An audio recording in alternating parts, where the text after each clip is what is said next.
Welcome to Learn to Crochet with Daisy. In today's lesson, we will learn how to make the single crochet. I have with me the chain 16 that we made in the previous lesson. To make the single crochet, we must insert the hook into the second chain from the hook. So, insert your hook, yarn over, drop a loop. Now you have 2 loops on the hook, yarn over and draw to both the loops on the hook. Let us see that again. Insert the hook into the next chain, yarn over, draw up a loop, yarn over, draw to both the loops. Keep working like this till the end of the row, and I will show you how to start a new row. I have completed this row, and now let us see how to start a new row. So we chain 1 and turn your work like this. This chain 1 is called your turning chain. So depending on the stitch we are working on, the size of the turning chain will change. So let us start working on this row. We will start working from the very first stitch.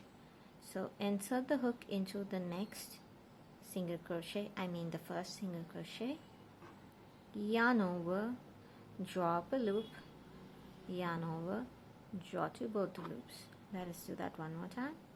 Yarn over and draw up a loop, yarn over, draw to both the loops. I will do this with you a couple more times before I pause the video and go ahead and work a few more rows.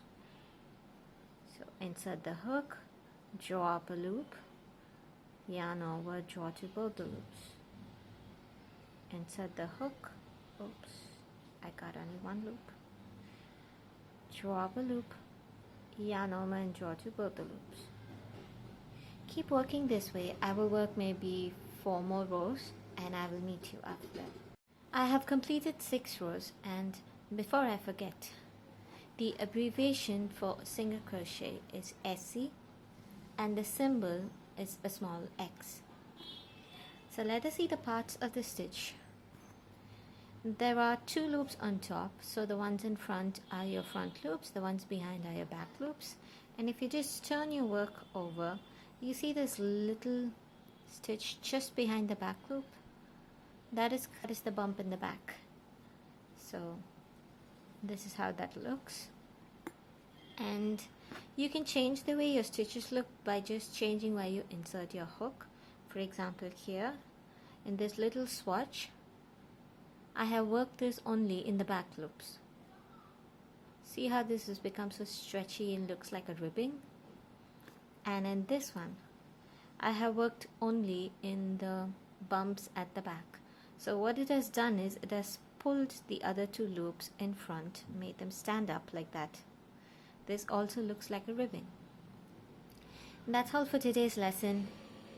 Keep practicing the single crochet, and I will meet you in the next lesson where we will learn how to make the single crochet decrease and increase.